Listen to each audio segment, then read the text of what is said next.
Welcome! Houston Weekend to Do, November 30 to December 2, 2012. Watch out for First Saturday Arts Market, a monthly outdoor fine arts event on December 1, 2012, Saturday, 11 a.m. to 6 p.m. at Wine Water Gallery, located at 19th Street, Houston. See all original paintings, photography, metal and wood sculptures, jewelry that is made and designed by the artist. Don't forget it, be there!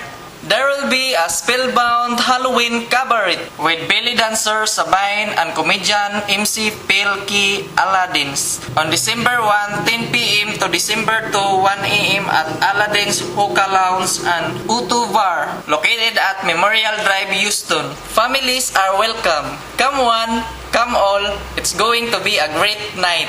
Hey! Philip Glass will have a solo piano concert that he calls Etudes or Studies on December 2, 2012 noon at the Meniel Collection, located at Sol Ross, Houston. This concert is part of the celebration of the 25th anniversary of the Meniel Collection. This concert is free, so don't miss it.